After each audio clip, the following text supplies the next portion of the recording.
A nation's awakening. Picture this.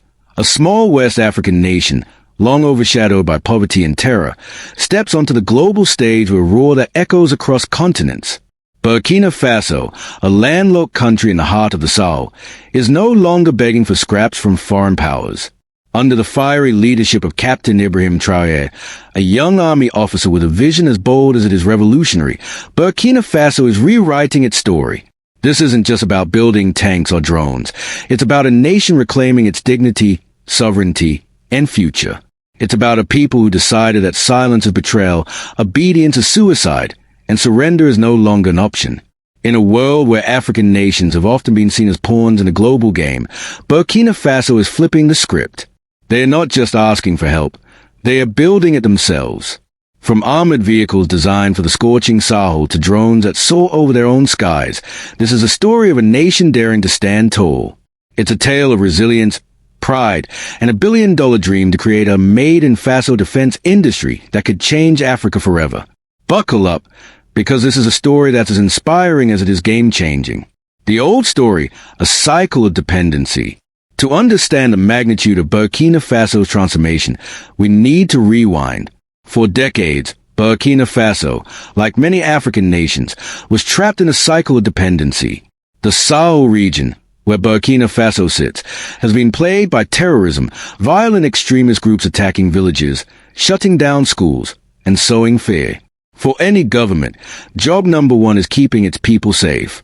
But Burkina Faso didn't have the factories or tech to build its own advanced military gear. Instead, it relied on foreign powers, mostly Western nations like France and the United States, for weapons, training, and aid. This setup seemed normal, but it came with a heavy price. First, the equipment was often outdated, second-hand gear that wasn't built for the Sahel's brutal heat, dust, or rough terrain. Spare parts could take months to arrive, leaving soldiers vulnerable. Second, this help came with strings attached.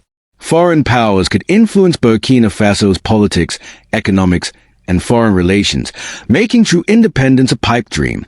Leaders hesitated to make bold moves, fearing aid would dry up. Worst of all, while Burkina Faso struggled, foreign companies raked in billions selling overpriced, underperforming weapons.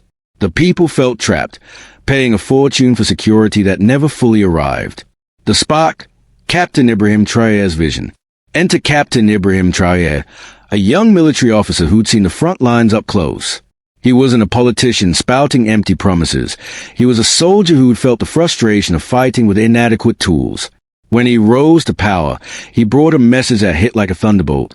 We must rely on ourselves. This wasn't just a catchy slogan. It was a battle cry for a nation tired of being a footnote in someone else's story. Traoré's vision was simple but radical. True freedom comes from self-reliance. For too long, Africa had been painted as a continent of poverty and problems, dependent on outsiders. Traoré wanted to rewrite that narrative. He believed that building Burkina Faso's own military tools, armored vehicles, drones, bomb disarming tech, would do more than protect the nation. It would restore pride, create jobs, and show the world that Burkina Faso was no victim. It was a hero forging its own path. This message struck a chord. The people were fed up with broken promises and foreign handouts that came with hidden costs. Traoré's call to build a domestic defense industry wasn't just practical. It was a revolution of the mind. It told every citizen, you are enough. Your country is enough. And together, you can do the impossible. Made in Faso, the pride of a nation. At the heart of this revolution is a powerful phrase, made in Faso. Faso, meaning homeland in the local language, is more than a word. It's a symbol of Burkina Faso's ambition to go from consumer to producer. Across the country, from the bustling capital of Ouagadougou to the industrial hub of Bobo-Dioulasso, factories are coming alive. These aren't just any factories. They're the backbone of a new defense industry worth billions in national value. What are they building? Armored personnel carriers, APCs, designed by local engineers to withstand 120 degrees Fahrenheit heat and navigate sandy terrain. Drones tailored for surveillance and targeted strikes, cheaper and easier to maintain than imported models. Tools to disarm roadside bombs, a constant threat in the Sahel. Every piece of equipment is crafted with Burkina Faso's unique challenges in mind, ensuring it's fit for purpose in a way foreign gear never was. But the real magic is the people. Traore's government has called on the nation's brightest minds, engineers, mechanics, welders, and innovators. Skilled Burkina who left for better opportunities abroad are being lured back to join this historic project. This isn't just about machines. It's about building a future where a kid in Ouagadougou can dream of becoming an engineer, not a refugee. Made in Faso is a brand, a battle cry, and a promise of a brighter tomorrow. The master plan, strategy, and new alliances. This transformation didn't happen by accident. It's a result of a meticulously planned strategy. From Traore's war room, the government analyzed the security landscape, mapping terror group tactics and pinpointing military weaknesses. They realized that waiting 6 months for spare parts from Europe was costing lives. The solution? A local supply chain where parts are made hours away, not oceans away. Burkina Faso isn't swimming in cash, so the plan is resource smart. Old factories are being repurposed.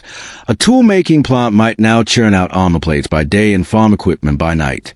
This dual-purpose approach boosts both military and civilian economies. A road built for army convoys also helps farmers get crops to market. A tech school training drone builders creates a skilled workforce for other industries. Then there's the diplomatic shift.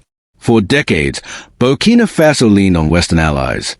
Traoré changed the game, forging ties with countries like Russia and Iran, who offer technology and training with fewer strings. This isn't about picking sides in a global tug-of-war. It's about partnering with nations that respect Burkina Faso's sovereignty. Traoré isn't begging. He's bargaining, leveraging his country's potential for partnerships that fuel self-reliance. The economic boom, a rising tide lifts all boats. Here's where it gets wild. This military push is sparking an economic boom. You'd think pouring billions into defense would drain a poor country, but Traoré's team flipped that script. The defense industry is an engine for growth.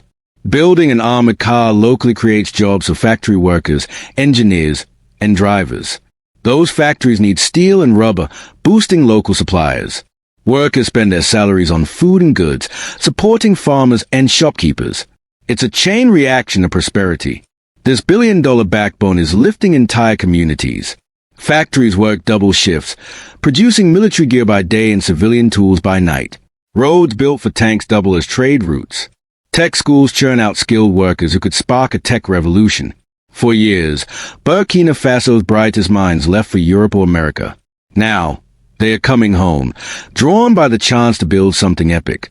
Neighboring countries like Mali and Niger are taking notes, seeing how self-reliance can mean both security and prosperity. From victim to vanguard, a new identity. For too long, the world story about Burkina Faso was one of failure, a failed state drowning in poverty and terror. That narrative ignored the resilience and pride of the Burkina people. Today, Traoré is torching that old script and writing a new one. Burkina Faso isn't a victim. It's a vanguard, leading a movement of African self-determination. This isn't just about new weapons. It's about a mindset shift. Soldiers once fought with unreliable, hammer-down gear. Now, they roll into battle with made-in-Faso vehicles built by their neighbors, fueling a fierce pride. Drones patrol the skies, convoys secure towns, and local software tracks threats in real time. The army isn't just reacting, it's hunting, reclaiming control. This transformation ripples through society. The idea that Burkina Faso is weak is dead. Traoré's billion-dollar bet on local production has created jobs, curbed the brain drain, and given young people an alternative to extremism. The nation stands taller, no longer a pawn in global politics, but a player with a voice. The world is listening, and Burkina Faso's roar is impossible to ignore. A new era, Africa's future is armed and proud. Burkina Faso's story is bigger than one nation. It's a spark that could ignite a continent-wide revolution. Captain Traoré didn't just arm his country, he inspired Africa to dream bigger. In the next 5 to 10 years, Burkina Faso could become a regional defense tech hub, exporting drones and vehicles to neighbors. Tech campuses are rising, women are joining the engineering workforce, and kids are learning to code for national security. This is nation building through innovation. For centuries, Africa consumed the world's goods, including weapons, enriching foreign powers. Now, It's becoming a producer, keeping profits at home and gaining control over its security. This shift challenges a global order, worrying Western powers who fear losing influence. But they are missing the point. This isn't about East versus West. It's about Africa creating its own blueprint, rooted in courage and independence. Burkina Faso has planted its flag as a symbol of defiance and self-belief. It's no longer a poverty statistic. It's a beacon of what's possible when a nation dares to write its own future. With a growing military-industrial backbone, Burkina Faso is proving that Africa's future isn't just secure.